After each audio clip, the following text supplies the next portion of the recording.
Rico, what team do you play for? Got my heart no. Oh, how did you sign up for to first to be professional? Ricky land them. Get us every day. Got my heart no. I fell in love with the game very young. You know, my family, my grandpa, and my mom, they play soccer, and they taught me how to play soccer since I could walk. You know, my mom used to tell me that when she would teach me how to dribble through the cones were taller than me, like like the construction cones. Yeah. And she would tell me how to do that, and I remember my dad telling me like when I was little, I'd always kick the soccer ball, so he would make me kick it into the fireplace at our house. So like just always being home with my family and them like just letting me do whatever I want with the soccer ball, you know?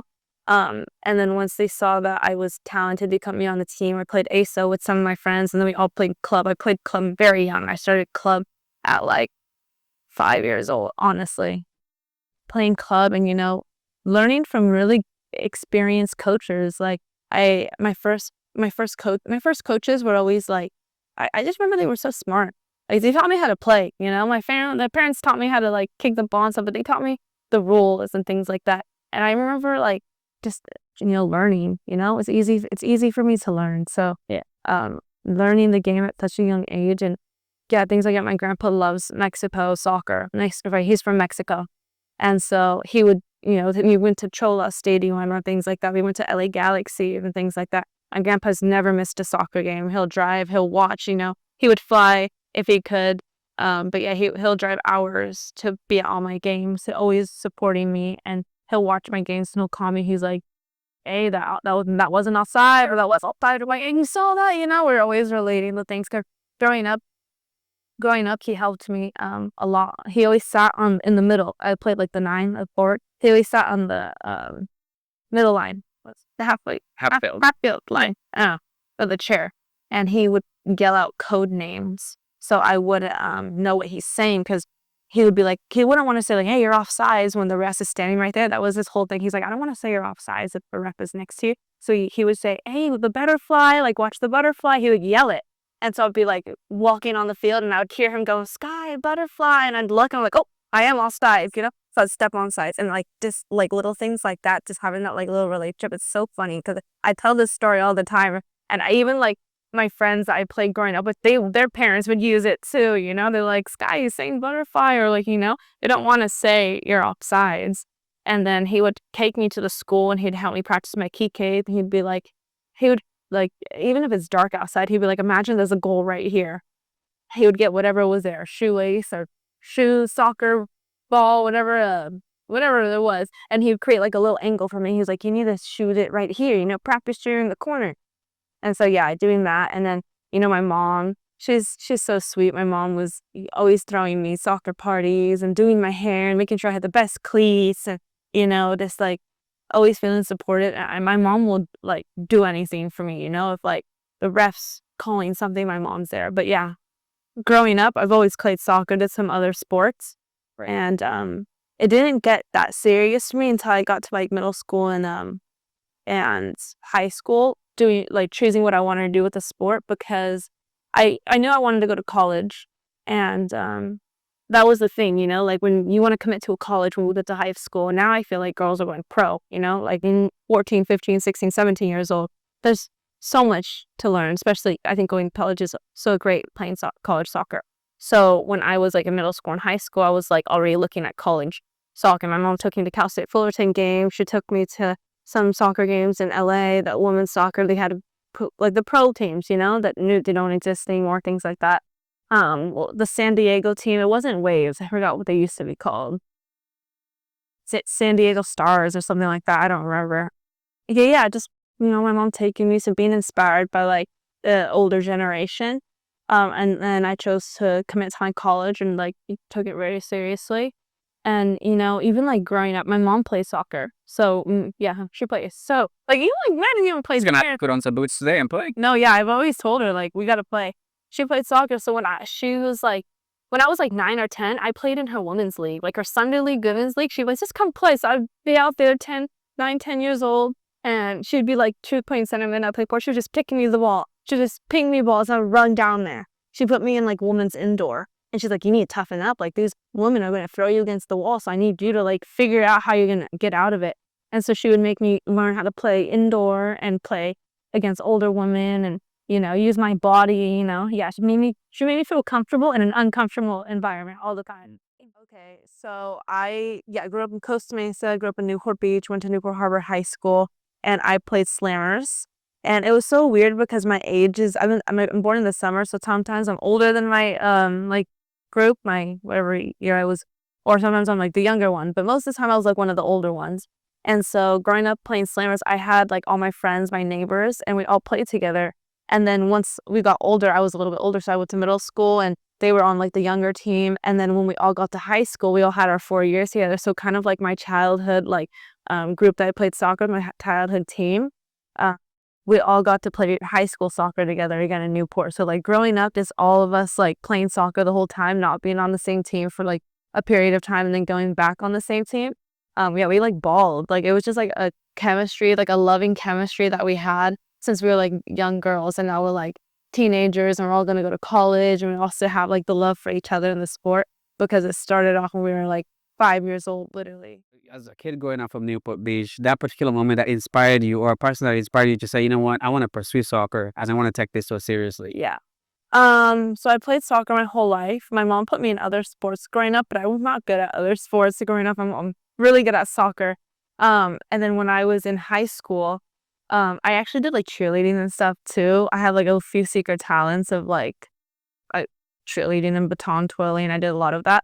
And so like that was getting kind of serious. And I was like, no, I don't want to do that as my career.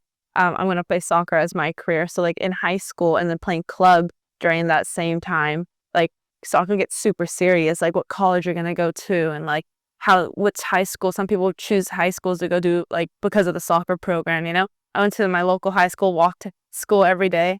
And that's just how I chose to like take my career, always getting opportunities too. Like growing up, I knew I was talented. My mom knew I was talented. So I always played like older levels, or I played like ODP back then.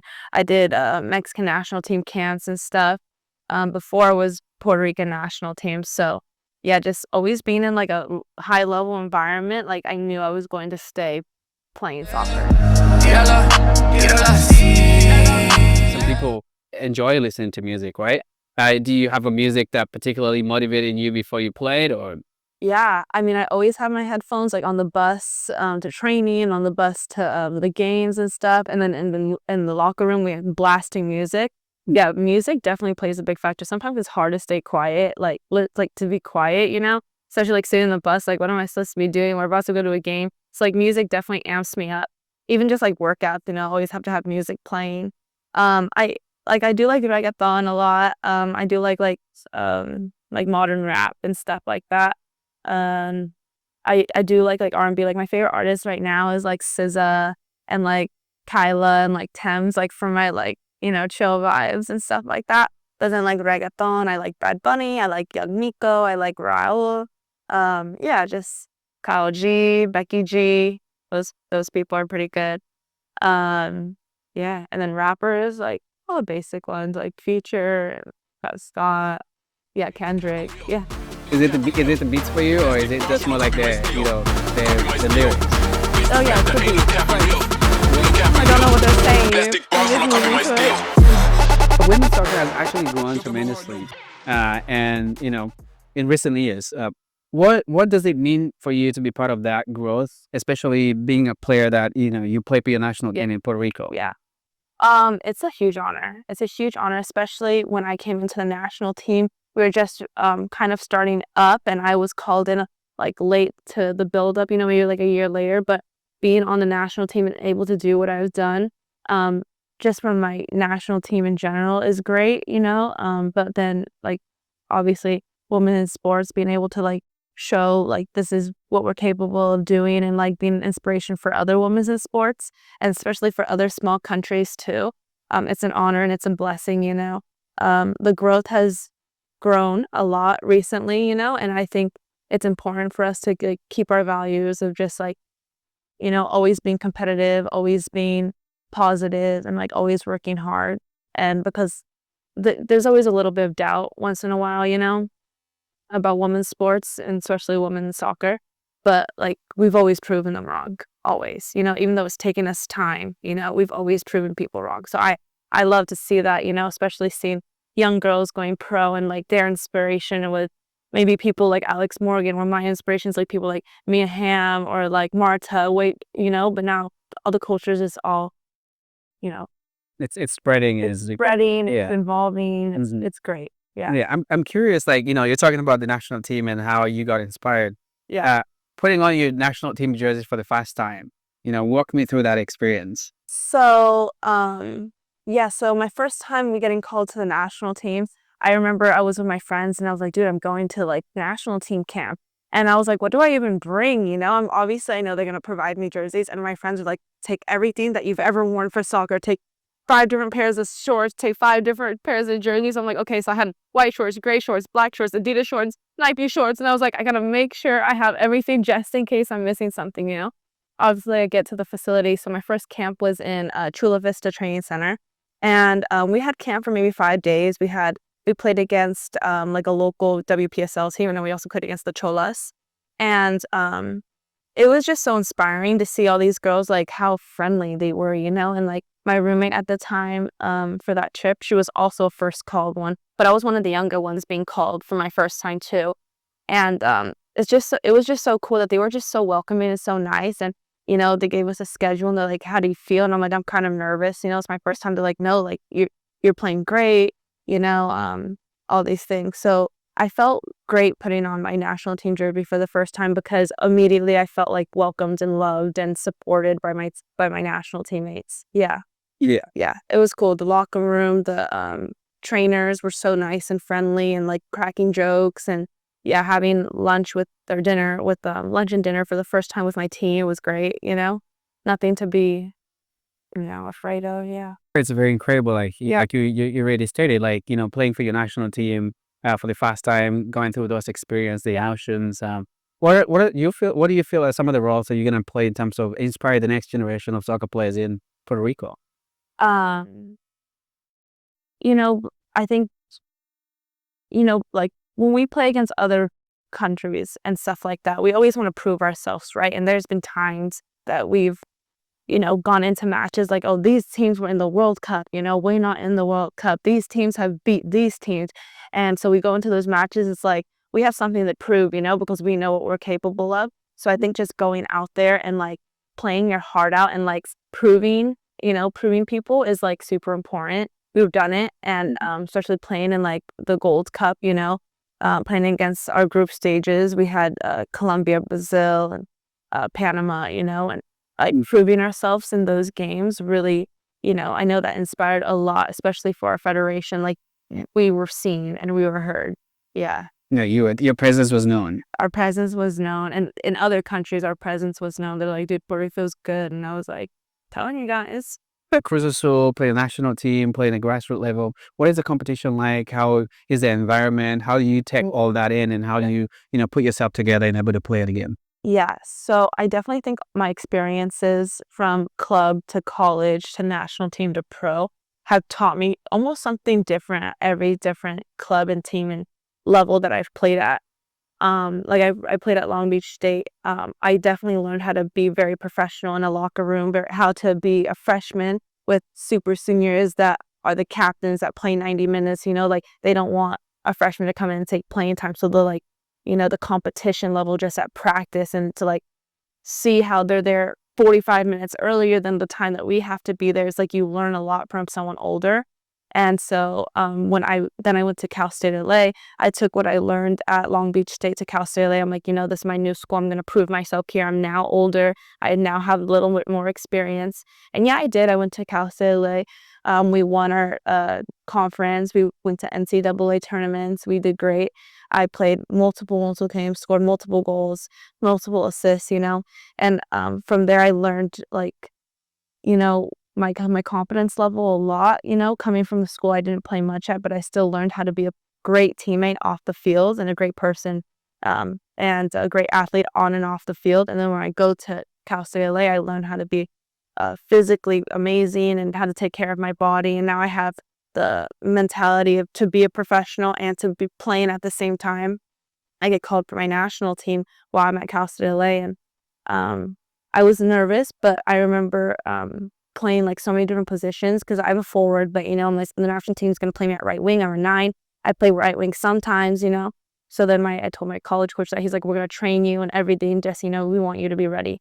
And so now I'm like really working with my coach now. So now it's like one-on-ones, and he's stopping practice just to talk to me. I know he really cared about me. He really cares about me, it pushes me to be my very best. So now listening to what my coach has to say, also, the discipline of what it takes, going to play pro, same thing, now everything that I've learned, put it all together, and now it's like in another language. It's at a higher level. It's these girls who played in super big teams like Premier League, Champions League, against girls that are really big, like just to feel them, like, I'm playing with them, I'm playing aside of them.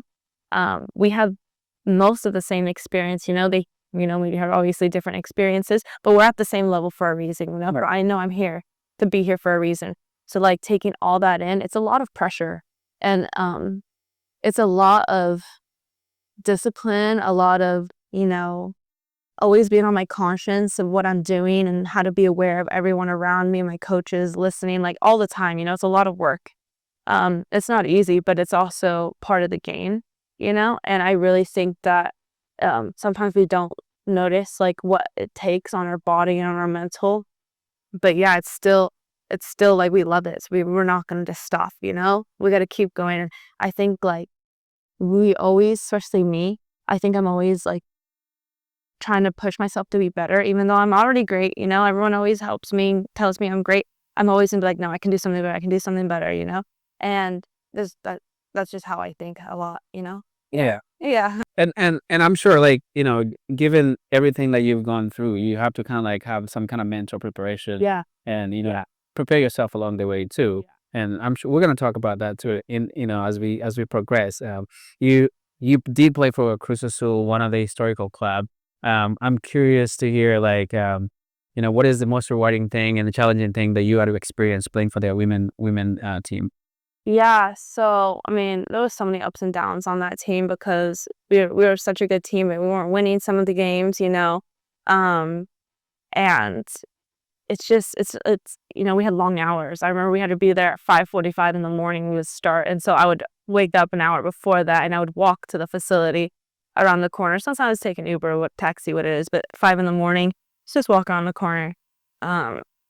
And then I would be there almost till like 3 p.m. So like long days sometimes, and like my body's fatigued and all these things. But then it's like getting to play in these amazing stadiums, and like that's why I fell in love with the game. I went to Winspe's amazing stadium to watch. As a young girl, my dad took me to the World Cup as a young girl in Canada, and so that's when I saw my national team, or like the national teams, like celebrating the girls playing pro, and I was like, dude, I could play pro. When I was a young girl.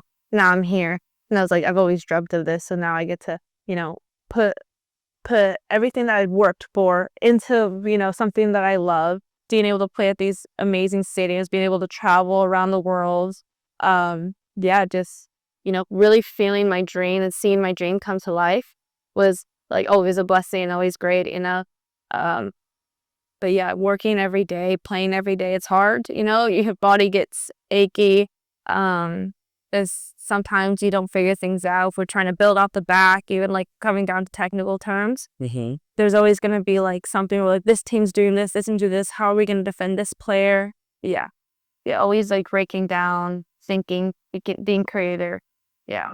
Having to undergo all that, do you feel like women's soccer as compared to men's soccer, there's like a big gap, or do you feel like women's soccer is, obviously not there yet, it's growing. Yeah, it's growing. But comparing both sides, so women and men's soccer, do you feel like women have it harder, or do you feel like men have it harder in particularly soccer? In particularly soccer? Yeah. Wow, it's a hard question.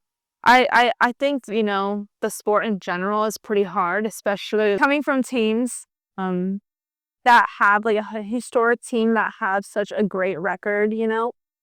There's always that, like, they always have that standard, you always want to play against the best teams, obviously.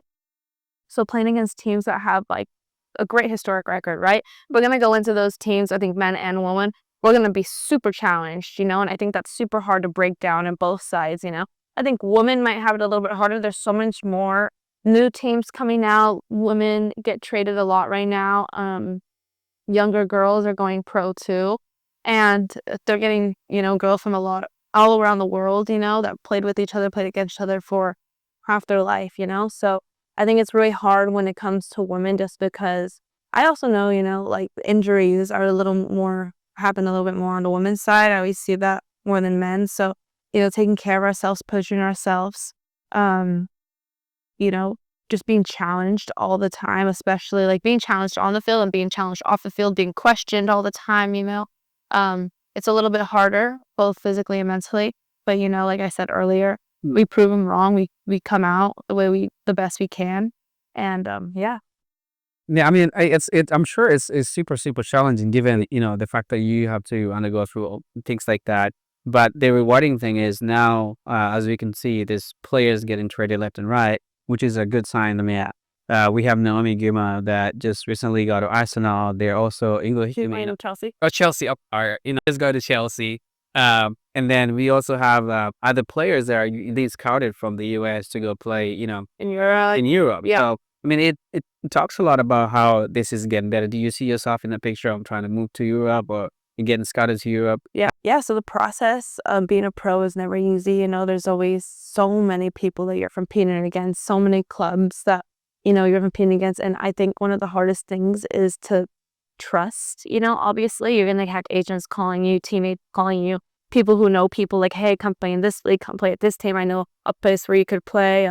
You're playing on WPSL or semi-pro, your club team. There's going to be teams watching you all the time, but it's like, it's hard to almost start something new a lot, So if I'm playing at Cruz Azul and another team wants me, it's hard for me to let go of what I'm so comfortable doing. And that was one thing, like, I'm so comfortable here now. I've been here for half a year already. Like, am I ready to do something different, Yeah, the process is challenging, crazy. Contracts, very important. Definitely a lot of people are like have agents now, some people don't have agents. And I think it's like the farther you make it without an agent, you're kind of a little more valuable because it's like you're doing it all on your own and you really care about it. People have agents that help them out, which is completely fine. I had an agent in the past and I have people, helping me now, other agents to get me to, go play in Europe, got opportunities in Greece, back in Mexico. Canada's coming out with the new league, so I'm in the loop of everything that's going on. And yeah, there's just so many different opportunities. It's okay to, say no and reject them. Your time will come. There's always a plan. So yeah, just waiting, staying ready. Definitely have some things planned for the future. But yeah. You're a player that has, played in different levels. You've experienced so many things. What do you think is the most important part of developing soccer at, the grassroots level, especially for wards? Yeah, at the grassroots level, I definitely think it's important to, like, if you see someone with talent, let's try to work on them as much as we can. I work with a few girls who are younger. I work with like 10-year-old girls and stuff like that. And I see that they have talent, I mean, I've mentored a few and like, see where their flaws are, what they can improve on. There's always room for improvement. So like, and you see the person, that player that like has that dog in them. I always say that has that dog in them who's always like has the love for the game and has the passion. Let's get them like very technically great. Let's get them very to their quality level higher, let's expose them to different types of the game, parts of the game, different positions of the game. And I think that's really important at the grassroots. Always have fun, always take care of yourself. Always, watch soccer, be inspired. If you love the game, like you want to stay close to the game, I know so many people who love the game and maybe they're not as skilled, but they're still, juggling every day, maybe, every day to get better. At the amateur level, if you want to be pro and you want to be elite, definitely find the resources that will help you get there. But always take care of your mental, always take care of your body, and always have fun doing it.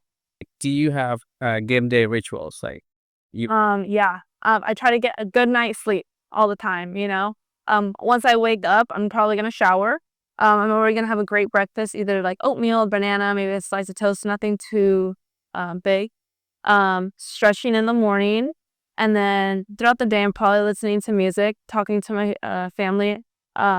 I pray every day. So I either pray before I leave the house or as I'm leaving.